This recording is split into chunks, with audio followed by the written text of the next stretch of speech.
On this week's show, we discuss the importance of Candyman, so stay tuned.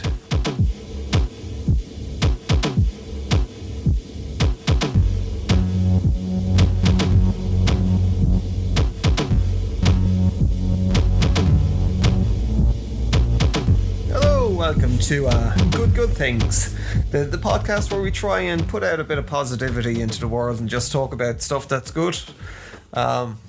That's the simplest way of describing the podcast. Even though we whinge about a lot of stuff. And, yeah. So, Candyman, Laura. Yes. Was it you wanted to pick Candyman for quite a long time? Well, I suppose Tony Todd died. Yes. And we thought... it might be nice to do because it's one of the horrors, I suppose, that always kind of stands out in my mind as just being a very thoughtful, well-crafted horror, I suppose.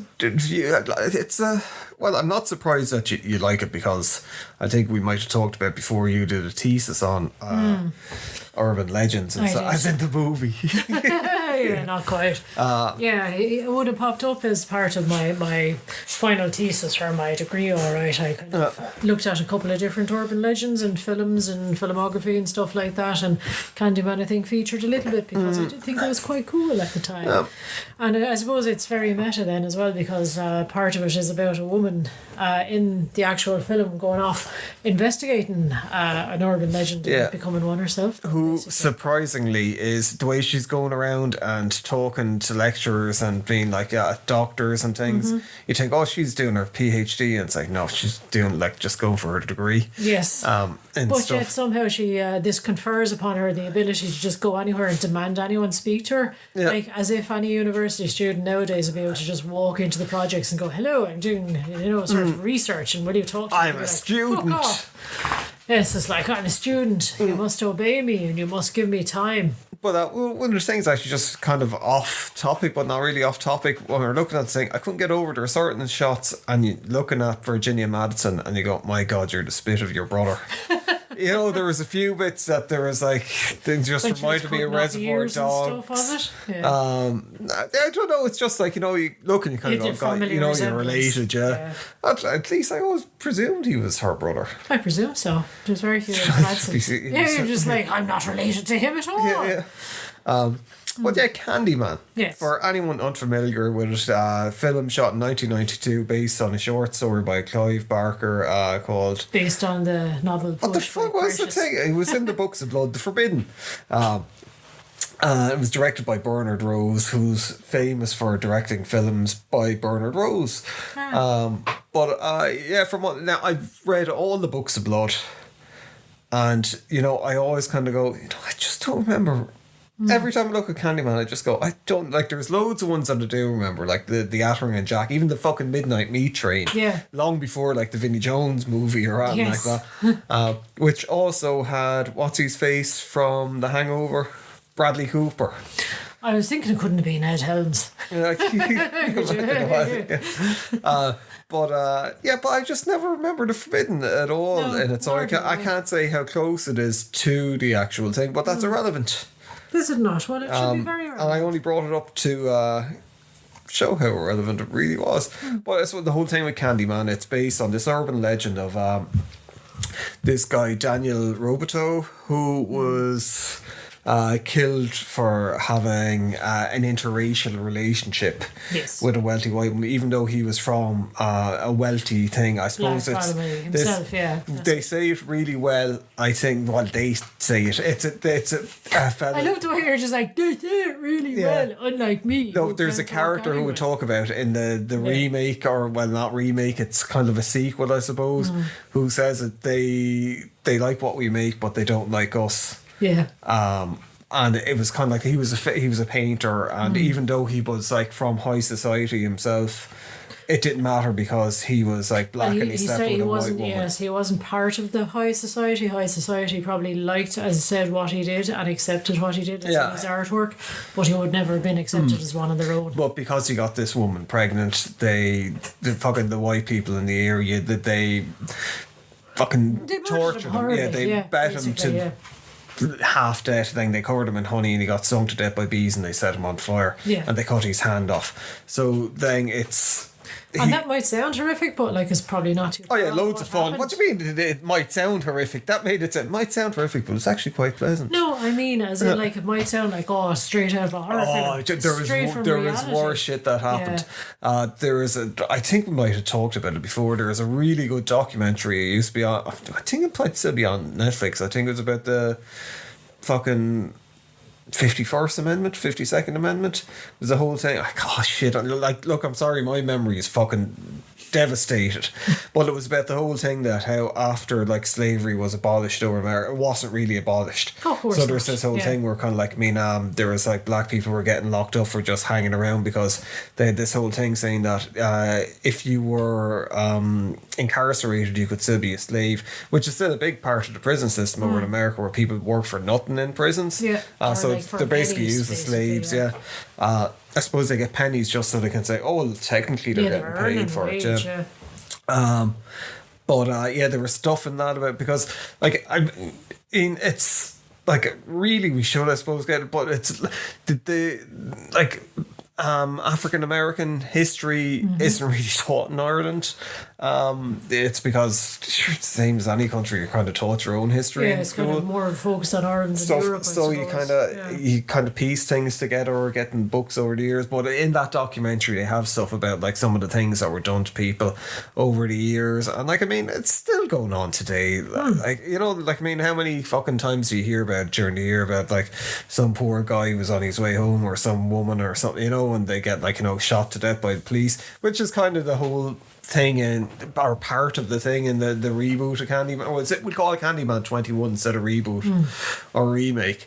But so it's kind of dealing with this injustice in the original thing. So it's it would have happened in a place called, my God, my memory. What's the name of the area? Oh, Cabrini Green. Cabrini Green, yeah, is where he got killed. So his spirit was, people talk about his spirit. He's after becoming an urban legend. So it's this whole thing. If you say his name 5 times in the mirror, he'll appear.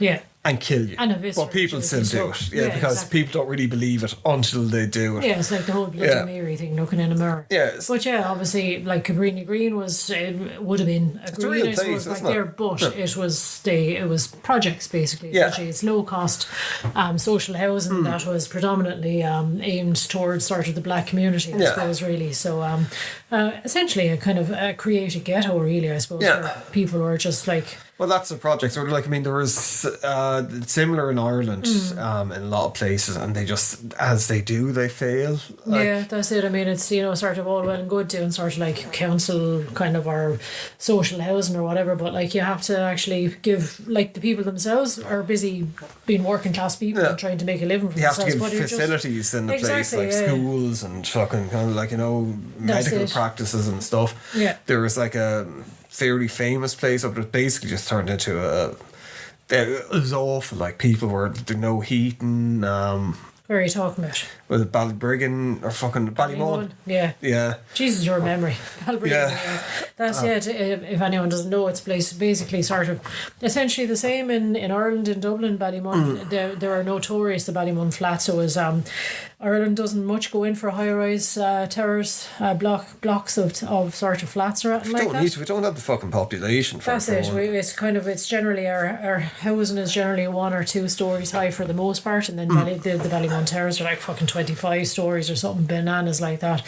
But it just ended up being like sort of forgotten by the rest of society. They got abandoned by the council who were meant to manage it and stuff, and it turned into fell into disrepair. There was no sort of and then it was rife with crime. And cops stuff. wouldn't go in and sort as happens out. Like, if you have people that are living in an area with no money and no kind of like means to survive, like what other option do you have to? But I mean, the projects are very much a thing in very many cities across the states. Like, still are, I suppose, really. But we're not here for fucking history lesson. We're like the plot of a thing. A student, Helen, she starts looking into the whole thing. She starts seeing that like there's truth to this Candyman thing. She gets roped up into it. She gets it's like she's either going mad or maybe she's the one killing and blah blah blah blah blah blah. I'm sure you know it. I don't know what we're doing. It's like one of these fucking YouTube videos where it's like I just looked at it because it's hard to actually find videos on Candyman on YouTube, especially when you just type in Candyman. So the whole thing, like all the videos they come up and they're like, oh, we're going to talk about it or it's going to be a discussion about it, and they just fucking and then this happened and then that happened and this happened and that happened. The story, and it's like I just saw the fucking movie. Or it'd be quicker for me to actually read the fucking script. Listen. So sorry about that. Yes. But, yeah. You were just after having a rant for about 15 minutes there, just non-stop rambling about. But I just hate that fucking so much where it's like, discuss. Tell me something about the film I don't know. Well, go on then. I don't know much about it. I couldn't find a video that I could rob. But I mean, I think, say, the whole kind of point of this, well, not even point, but the aim of this is trying to say that, like, Candyman is an important film, or was and is an important film, and as well, just for the 21 version, like the original is fucking classic. It's kind of like a mixture of Dracula and something else, but the thing is, I never kind of thought that Candyman was a good guy. Even looking back on it now, you're kind of trying to look. I know he's meant to be this tragic character, and what happened to him was tragic, but he's evil. You know, he just takes pleasure in killing people, and his whole plan with Helen is kind of evil. Yeah, he kind of sees her as like the reincarnation of the woman that he was in love with all those years ago. Whereas when that happens in, like, say, Bram Stoker's Dracula's and Coppola's version of it, it's kind of a romantic thing. Whereas in this, he's just like a dark, evil, you know, and it's hard to kind of figure out what the machinations are in his head, like what's his motive with it, other than, and you don't even know if that's the truth, because he just comes across as a deceiver. Yes. You know, so it's, you don't really get to know the character in this, where you do kind of go, oh, the poor Candyman. But it's like, he's fucking murdering children, he's murdered anyone. Yeah. You call his name, he's going to kill you. So it's a classic. Yeah. Well, I suppose it's a classic, I suppose, vengeful spirit as well, like, kind of story. I think Tony Todd brought an awful lot to the character. Like, gravitas and Candyman is Tony Todd. Well, I suppose it's not fair to say he is Tony Todd. Like, but Tony Todd brought a lot to the role with it, and it's just, he brought a dignity, I think, to That's the thing. He had this great way of being sort of almost haughty or something like that. Yeah. And I don't mean that in a bad sense, but it was very full of gravitas, I suppose. That's the word. And it was just not very dignity, gravitas. Yeah. It was very sinister as well. It was sort of like, it wasn't like, say, a Freddy Krueger type thing where it's all like cackling evil. It was just this quiet, menacing. I think that's important as well to remember, that, like, you're just coming out of the 80s where it was like a lot of mad fucking shit and over the top stuff in horror movies. So, and like, I mean, this is why I think is the importance of Candyman as well as a movie, and say, other than, say, social commentary piece, it's like, Clive Barker was a big deal in the 80s, still is a big deal, but I don't mean like he's he's Clive Barker, but he brought like urban horror to the forefront, and like there's some movies that did, like I think Fright Night did it to a certain degree, suburban horror, but what you had for a long time was really kind of like, say, up until the 70s maybe, a lot of horror films were in like gothic place, so it was like haunted castles. Dracula was in a castle. Yeah, it was all these ornate mansions that the regular person would never even see inside of, let alone be living in, I suppose. So I suppose when you bring it down to sort of the projects and all the rest, everyone can kind of relate to it. There was nothing set like I mean, it's and then kind of like in the 80s, suburbia, I think it kind of started bringing horror into, in the woods and the forest, like with slasher movies and stuff, so it started kind of creeping closer. But Barker really brought it into like a modern kind of thing, and into your actual own house kind of a thing. And as well, it was about cities, like the secrets of cities, and that, like, you know, these cities could be alive, they could be hiding things, that there's urban kind of like monster, like in the Midnight Meat Train, where I just have Flight of the Conchords going. Oh yeah, cities alive. Anyway, sorry, go on. I can't think of anything else. But like in the Midnight Meat Train, it's this whole thing that, like, people normally think of, say, Cthulhu, like beings or whatever, existing out in the middle of nowhere in the wilderness or out at sea, whereas it was like underneath a fucking subway station, that it was like this portal to interdimensional beings and kind of like elder gods. So it was bringing all this stuff into like an urban fantasy, and that's what like Candyman did. Yeah. It brought kind of Dracula and all these things into an urban place where it's like there are these hidden areas, and like Cabrini Green being one of these hidden areas that society was kind of like turning away from.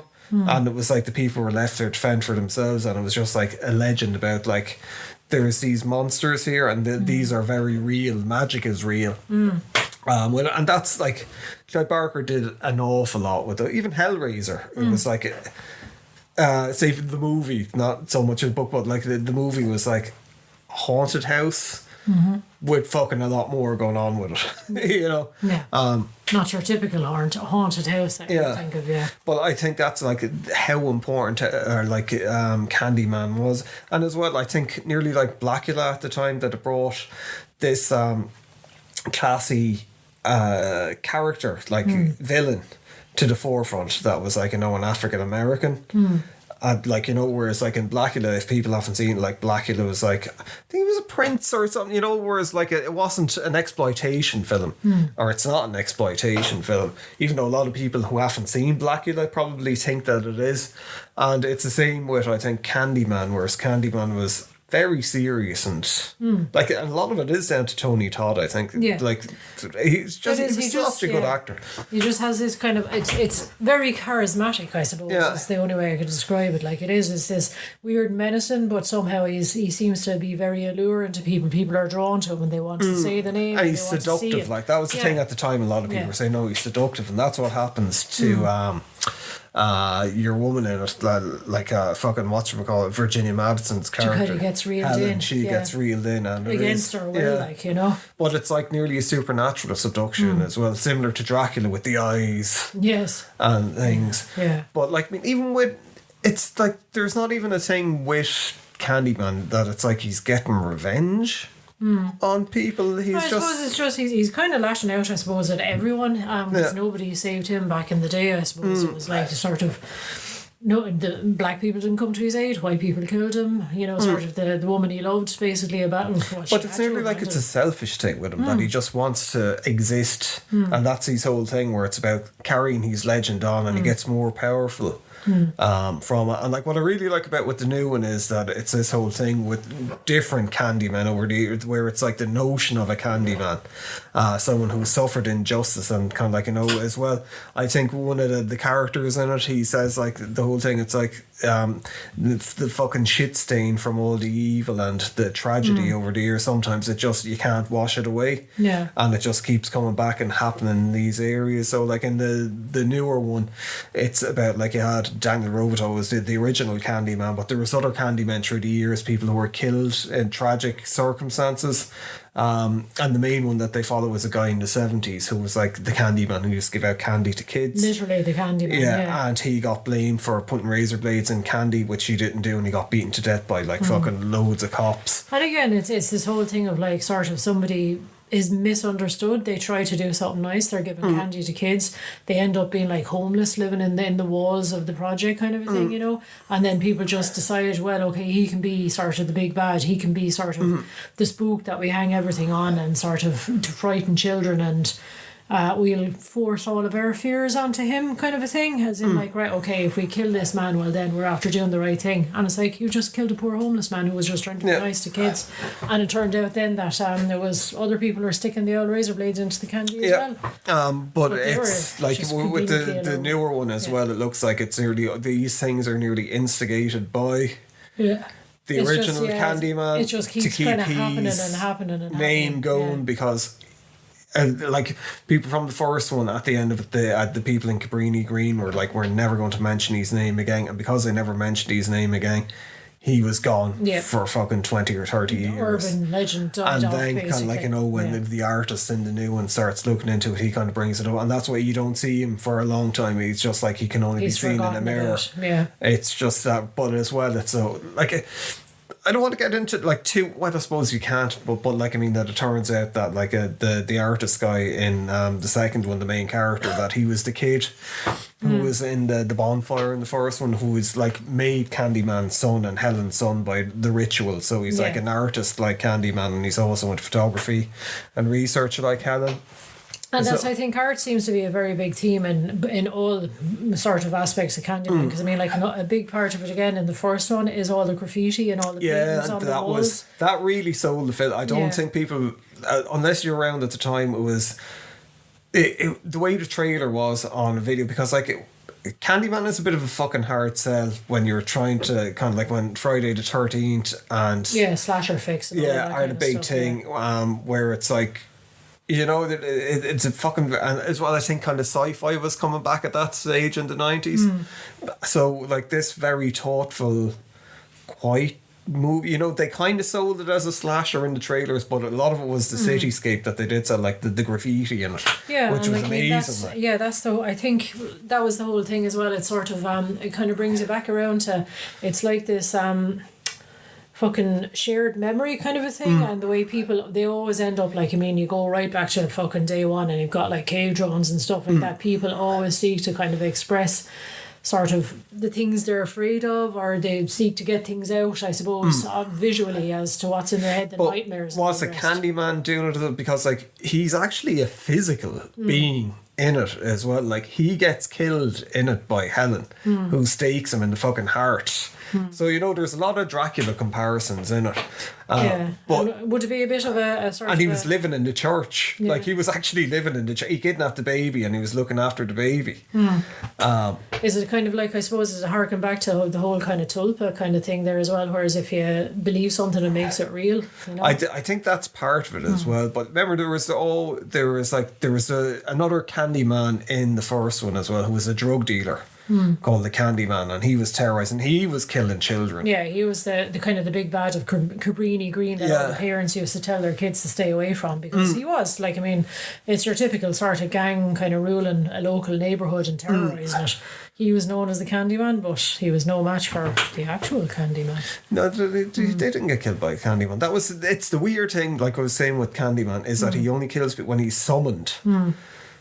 That he, you know, it's that's why there's no motive where it's just like, oh, you called me, I'm gonna kill you, and then it's, but like I do with the tulpa thing, I think that is a bit where it's like, if people believe in him enough, he actually he manifests, and he becomes real, like in the end of the 21 version as well, where you have the new Candyman, but then you do see the Daniel or the Tony Todd version kind of like looking on as well.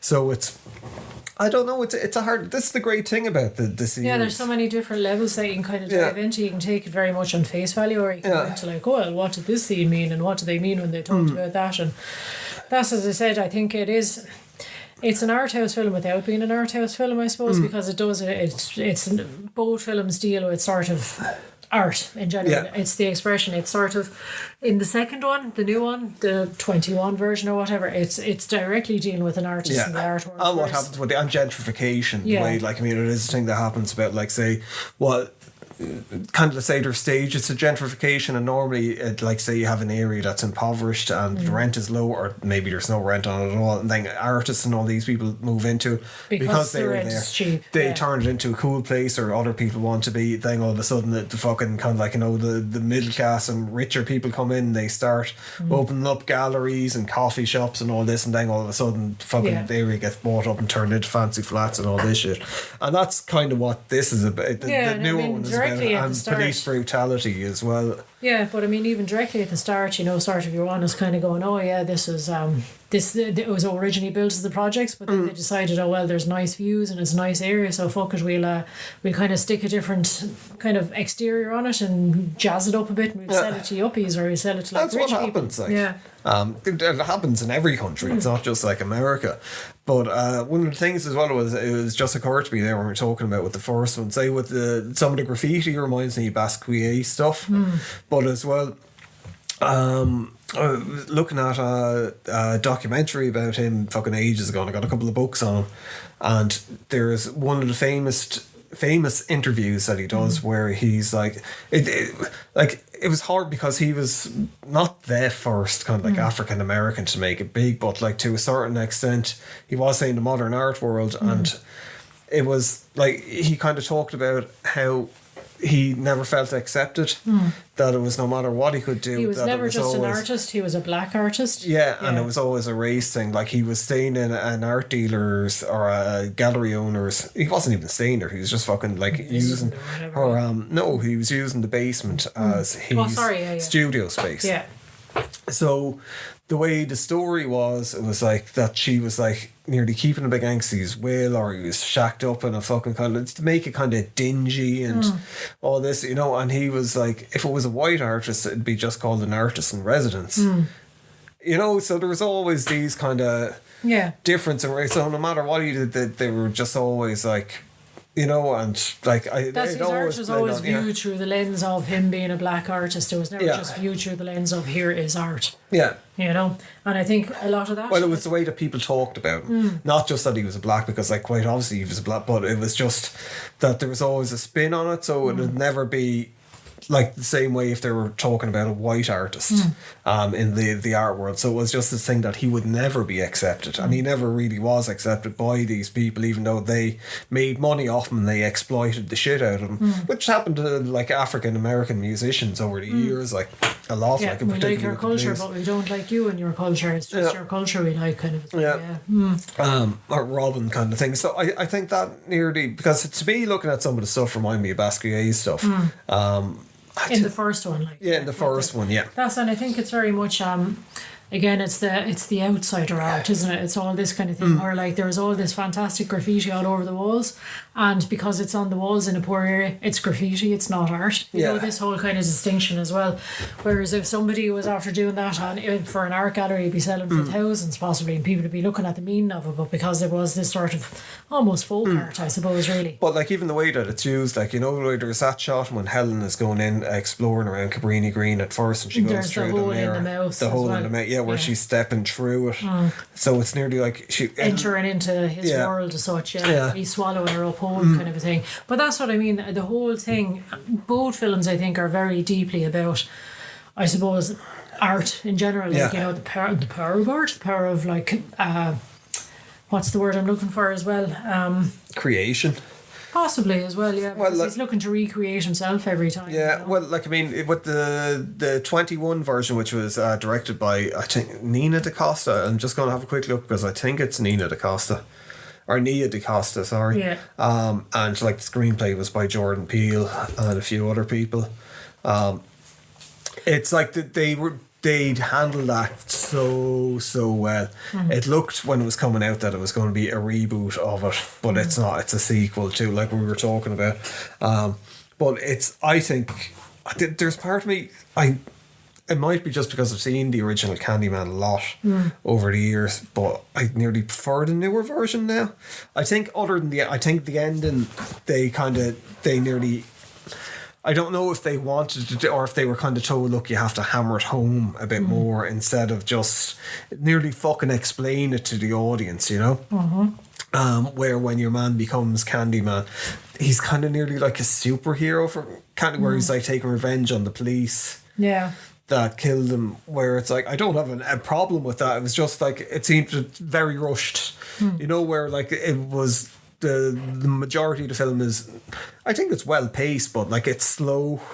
It doesn't kind of like give you answers very easily, and then at the end it's just like your man is like, oh, this is my plan all along, to turn him into Candyman, to do this and to do that, and you know, it's just very superhero-ish. Yeah, it's just kind of thrown in for like her nice neat ending kind of thing or something. Now I hope they do a sequel to it. I think it'd be great. And like, I mean, the guy that played Candyman in it, he was fucking fantastic. It was nice. Yeah, they brought back some of the original characters as well, you know, sort of like the mom. Oh, I got when she showed up. Yeah, instantly it was so recognisable, like, you know. Yeah. And what I thought was nice, even like when they were using, they had the little sort of I suppose the shadow puppets or the sort of silhouette puppets were art. Amazing. They looked so much like the people where you kind of go, like, oh my god, away, you know, that's exactly, that's who they're like. it's just such a simple thing. It's basically a black and white outline kind of a But thing, the you know? movement as well, like there was a bit where it's They're like like the little shadow puppet of paper Helen and marionettes. moving, and it's like, oh my God, that's the way that Virginia Madsen walked Yeah. in the thing, and That's as it. well with Tony Todd, the way that he was running, and it's like it was just fucking so spot on. Like, I mean, I think that was at the start of it, and I think once I saw that, I was kind of like, this is fucking, you know. That's very well made. And Yeah. again, it's like, I mean, it's art within art as well. Like, Yeah. we're using that for a sort of, again, it's this kind of collective memory kind of thing where it's like, that's very much a kind of a device going back through centuries of telling children stories. It's like, we'll do shadow puppets kind of a thing. You know? I think it was nearly maybe I'm wrong now with it, but it kind of felt like nearly a callback to Bram Stoker's Dracula as well. Well, because remember there was that whole thing when they were talking about Vlad Tepes that was done like that at the start of it to give that like, you know, the background, which I think it's great. Like, I mean, I've used it in a comic that I've done. There was some of it, and I still do it. I just love that silhouette aspect of it, not in everything, but like I mean, for certain bits in things. But it's the sequel. I don't know, 21 version. Yes. Amazing. Yeah. Absolutely as well, amazing. yeah. And I mean, even like, I mean, the art gallery as well, you know, sort of people are very just, again, it's this whole kind of like, there's a callback to the graffiti in the first one as such, because your man, he's after doing his artwork, and people are kind of dismissive of it. They're like, who cares about that? But then the very minute he becomes known for sort of like being attached to the murders and stuff like that, suddenly everyone is very interested. It is a commentary on like the artwork, and I think fame as well, where it's like, you know, because when the person who he knows gets murdered, when they're talking about him on the news and his name gets briefly mentioned, he starts smiling, and it's kind of funny. It's kind of nearly a Seinfeld-y kind of moment with it. Like, you could see Jordan Peele writing it, and it's the way that Joanna, and then like his girlfriend is like, what the fuck is wrong with you, like, you know, and like, he's like, happy, and he's like, they know my name, kind of a thing, which again, I suppose that's sort of part of the whole Candyman thing. It's like, you know my name and say my name kind of a thing, you know, and keep me alive by knowing my name and my story. But as well, it's that whole kind of normal horror trope where it's like he stuck his nose in where he shouldn't have. He was kind of drawn into the whole Candyman thing because he thought he'd get fame out of it, and then it was Everything like he goes was badly wrong. Yeah, kind and of like thing. I mean, that was going to be his destiny anyway. He was destined to become. Well, then I Candyman. mean, again, is it destiny, is it fate, or is it like choices you make yourself? It's like nurture versus nature and all the rest as well. So you can throw all that in there too if you want to talk about that. But I think they did such a good. They might have thrown too much at it. Like, if I have to say one kind of, like, you know, some criticism at it, like, say, other than the ending, which I think the ending could have been done if it was maybe done over 10 minutes as opposed to 2 minutes. Yeah. With it, but yeah, there's a lot going on in it. Like, there's a lot of things where it's like about the art world, fucking kind of like, you know, fame, race, like, is a big thing, and as well, I didn't realize that there was people actually fucking giving out about it, saying that, like, oh my God, Candyman has gone woke. Why is it all about race? And it's like, it was fucking always Did about you watch race. the original one? Yeah. Like, Jesus Christ. I really hate this fucking woke shit. Like, stop calling fucking everything woke. I know, and fucking Like, I mean, again, if you want to, you could push it that way as well, but it's very throwaway, all the commentary on stuff. Like, I mean, you've got the gallery owner with the intern, and it's just a given that, like, he's going to use his power over her to kind of like, right, okay, I'm you know, we're going to have sex kind of a thing, and she's very willing to do it because she kind of sees it as hurry up. So you have the whole sort of, if you want to throw the whole Me Too kind of thing in with it as well, it's like older men preying on younger women who are trying to find their way in the world. But it's a very throwaway piece. I don't mean a throwaway piece, it's a very small piece. It's not hammered home. It's not made a big deal out of it. It's just like kind of a shrug and this is what happens kind of a thing. So, you know, that's if you wanted to be woke, well, you it's can just go about right down into people, it. it's like the whole thing with the art world, and kind of like in Hollywood and a lot of entertainment, and fucking in a lot of different industries. It's not even the big ones like that, where it's people being exploited and kind of like, you know, fucked over and used for one reason or another. And like, I mean, he kind of works his way into it. And like, I mean, a lot of people are criticizing him because they're like, you really shouldn't be in this world. You're only in it because your girlfriend is she's rich and she's a patron owner, basically of the arts herself. And then even like when it's because he's getting famous, thing, other people are offering her opportunities to kind of progress and work at different bigger places and become a big part of the art world. And I think she's a bit reluctant for it because she's like, well, I'm not getting this on my own there, you know. This is with it, so she's kind of, I don't know, it's hard to, because she does kind of go along with it. And like, I mean, the thing is, it's not like she's not a sympathetic character in it, but at the same time she doesn't bring anything bad on it, you know. It's I suppose the only thing that she's been punished for believing in someone, really, I suppose, because she's, you know, she's got sort of her friends, her brother in the background or whatever, just saying, Jesus Christ, this guy is, you know, sort of, you're supporting him and he's not after hitting it big yet, and why are you dedicating your life and your efforts to try and get him famous? She's like, well, I believe in him and that's grand.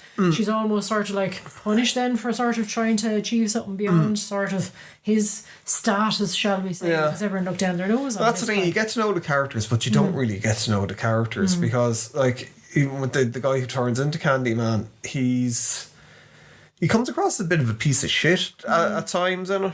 I suppose this is the thing, people are complex. That's what I was going to say, just humanising. Nobody's like fucking all good or all bad, and nobody's like shining halo on their head the whole time. You have shades of light and dark and grey in between, I suppose, to go back to the whole art analogy. And as well, like the Candyman that they use a lot in this. I was being very facetious there, by the way. You just kind of went, oh yes. I was trying to bring up to see someone's name there when you were just saying that. Yes, I thought I'd be very pretentious, like, oh yes, it's shades of grey, and oh yes, it's like life in general. Sorry, go on anyway. Oh, it's not though. It's a movie. Yes. It's a stupid movie. It's a woke movie. It's a very good movie. Yeah, it is. Like, I mean, it does. It should. I don't. Well, I suppose you had the whole fucking pandemic kind of knocked it. It was one of the first films that was in the cinema, wasn't it? When things started opening up. I think it was one. So it did well. It did really well in the cinema. Yeah. It grossed 77 million worldwide against a 25 million budget. So I suppose it is the whole thing. It's like, where do you go afterwards? And like, it's like if Jordan Peele is part of it, like, I mean, it's not as if he's not a fucking busy man. He won a lot of awards as well. Well, let's just do a podcast where people listen to Wayne read not even read, just scroll. Yes, and like mutter aloud as you see things. Goddamn woke media, liberals or Candyman, goddamn liberal Candyman. Why couldn't they have had the good old kind of far right Candyman that we all grew up with? Yeah, exactly. Yeah, they've ruined it on us. Yeah. But like there's. Again, I suppose if you're just looking at the kind of the two, I feel like the original one had more sort of horror in it, pure horror. Yeah. Because, I don't know, even the scene at the end where like she kind of is crawling through the bonfire to save the child. God, when the wood is falling on her and she's burning. Yeah. But I mean, there's similar sort of moments of horror, like where sort of the two get killed in the art gallery and there's just blood everywhere, kind of thing. Well, see, that's why I think like the newer one had a lot to say. I think they were trying to put a lot into it, which they were probably like. I mean, what does happen a lot of times with kind of like either remakes or kind of like reboots of films. A lot of times people turn on, so they're probably like, we have to fucking put everything in this because we're not going to get a second chance. That's it, you mightn't ever get a chance. Like, you're probably like, you've probably been thinking about this for so long, you're just like, I've got a million ideas and I want to get all of them in, kind of a thing. And as well, I get the feeling that, like, I mean, I think it was only an hour and a half long, isn't it? Maybe a little bit longer. Whereas it feels like a movie that, say, it could be an A24 movie where it's like 2 hours or 2.5 hours long. Or it could even be a series on TV. Yeah, and God, a Candyman series would be great if they did it like through the different eras and stuff. Yeah. Miniseries. Didn't they do that with kind of Dracula? Didn't they? That kind of. Oh, that was fucking terrible. The thing with Stuart Townsend. But I mean, they could do a similar kind of thing, you know, or Sandman or something like that. You know, just have kind of. But anyway, I'm getting totally away from what we were talking about there. But But it's what were we talking about before we went off saying, oh yeah, they could do, oh yeah, it's just like it could have been longer movie. I think it should have been longer movie. But yeah, see what way it'll go in the future with it. What way they'll do, like you kind of get the feeling that if it does come back, they probably do a different Candyman again, because I don't know. But they seem to, I mean, it was nice the way they linked it back to the previous one where it was Oh, with yeah, the yeah, baby. yeah. So I wonder what way they're going to try and do it now. Will they try and go back to the Tony Todd version, or will they go back to the Candyman version where is the guy giving out sweets? It was very respectful as well. It wasn't like, I mean, that's what you, when, say, fans of movies give out a bit a lot when there's kind of like a newer version of a movie. That It's like, you trampled all over my childhood memories and you've ruined it. No, Jesus. Yeah, I think that's why people liked Halloween, the fucking one with obviously Jamie Lee Curtis, but the newer one with so much, because they were like, yeah, it feels like a Halloween movie and it's respectful towards the franchise, and I think that's what people didn't like, or the new Exorcist, other than it just being a bad movie, but it didn't really. Nothing got to do with the original Exorcist. That much, was it? It was just like, kind of what they did, just felt thrown in and roped in around it, where it was just like, oh, let's see how we can, like, the Exorcist, for anyone who's into the Exorcist TV series was fucking brilliant. It's without giving away anything, like, it's a direct sequel. You do not think you pay, like, fucking stick with it for a couple of episodes, and then kind of when you find out kind of like what's going on, it is kind of like, oh fuck. Very good. Yeah. But yeah, I mean, Tony Todd, yeah, by the way, just, sort of good career. Yeah. He turned up in so many different things and always brought that kind of gravitas and that authority. He seemed to be well liked as well. Like, I mean, obviously he's well liked by, say, likes of us watching movies, like the audience, but he seemed to be well liked by, like, people that were making movies as well and stuff, and that were part of the industry, Yeah. And like, yeah, it's a shame, kind of like the poor absolute guy. Shame, like way too young as well, But yeah, no, I mean, that's, it was. Now is as good a time as any to go back watching Candyman, I suppose, just to remind yourself of the greatness that was Tony Todd. It's like, I mean, his career is like, I mean, he was in Platoon, Star Trek. yeah, The Crow. I didn't realize he was in Frankenstein. I didn't realise he was in that. But yeah, there's just so many different, sort of roles, and always, never sort of a comedy character, if you know what I mean, or a throwaway character, is always like fairly decent role. Do you know what I mean? Always brought his presence to the screen. Tom Savini did a remake of Night of the Living Dead in colour, and he was the main character in that as well, and he was brilliant in it. It's and he wasn't like, I mean, he's a big guy obviously, and like, I mean, that was utilised in stuff like Candyman and oh fuck, what was the name of that slasher, the thing that he was in? Oh, Hatchet. But it's like he was a fucking fantastic actor, obviously, and like, I mean, you got to see it and stuff like that, and even in The Crow. I think if you're looking at The Crow, you won't write it's him, but it doesn't really look like it's, he was a versatile actor. Yeah. So rest in go back peace. and watch Candyman. Don't say it while you're looking in the mirror, and just in case. Yeah, there's what we didn't talk about, the other two sequels, like Farewell to the Flesh and fucking, was it Day of the Dead, or fucking, I don't know what the third one was called, because they're pretty bad. The second one is kind of okay, but it follows his great granddaughter or something like that, and then the third one, it's like his great granddaughter somehow summons him again, and that kind of finished the franchise, because I think they were looking at the time where it's like, this can be a massive franchise, and I suspect they rushed the second one and there wasn't as much care or love put into it as the first one, and then the third one was just like dog shit, and it just Jesus, tell us what you're eating. Oh, it was so. Like, I mean, it's universally kind of like, I don't think anyone likes it. It killed the franchise, like, and for like the third film in a horror franchise that's doing well, to go, it has to be bad. Like, I mean, A Nightmare on Elm Street 2 didn't fucking kill kind of like Freddy Krueger at all. So yeah, I think that if you have the time, watch them, but I don't think they're essential at all. No. And the new one just pretty much doesn't mention. It doesn't have to mention them at all. It feels more like a direct sequel. Yeah. And I suppose as well, just, I mean, going back to the original, that creepy music as well. It's kind of like almost music box. Oh, the yeah.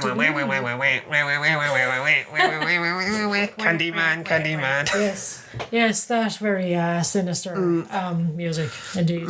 But yeah, just overall, it just has like it's basically sort of your old-fashioned haunted house gothic horror, supernatural thing, but set in. It's like I was saying, it's that Clive Barker thing, where it brought it into an urban centre, and these liminal spaces is the term probably, where it's like these places on the edge, are kind of like just on the cusp. There's a lot of talk of liminality kind of like over the last couple of years. If you've never seen, there's a TV show, fairly sure it's up on YouTube, it'll definitely be on Amazon for people to watch, called Hellier. Oh, yeah. Where it's Greg and Dana Newkirk. They have I can't remember the name of it, what they had originally, but they have they're paranormal investigators, I suppose, is a term that I don't think really fits them. They're more than that. It's not like some Ghostbusters fucking thing or Ghost Adventures thing, but they go investigating reports of goblins in a place called Hellier. Every time you say goblins, I'm just like, goblins. But it just spans into something much more. But they have an episode or two episodes where they talk about liminal space and liminality, particularly around kind of people with Point Pleasant, but the Mothman. Where it's like this thing about like bridges crossing water and kind of like out of the way areas. Nearly kind of like in for anyone who read The Dark Tower, Stephen King talks about that with the shinies. That's what he calls in that. Tinnies or shinies. That's tinnies, it. I think, where the kind of the gap between worlds is thin, like almost like a very thin veil kind of a thing. It's just you can almost break through. But I think that's what like Candyman nearly is, and Cabrini Green is like one of these places where there's been so much tragedy over the years that it's after kind of like making this veil that's after allowing for this, like whatever Candyman is, whether he is like the spirit of Daniel, or if he's maybe kind of like it's something else that's taken, or maybe it's just like hate or kind of like injustice manifested, you know, generational trauma, to use a current buzzword. But so that's why Candyman is important. I hope we managed to describe. We had a bit of a ramble there, all right, kind of. Well, it's a fucking houses, but it's a so podcast. Much, yes, but there's not so a 5-minute video. I know there's just so much to actually take in, and like I mean, even though we've rambled on for 45 minutes now, you can still ramble on for another 40. Oh yeah, I'm sure. Like I'm sure there's documentaries out there which get into it an awful lot more. But I would advise people look up interviews with Clive Barker. I don't know if he talks about Candyman much around like that, but Clive Barker, when he was younger, fucking hell, that man could talk.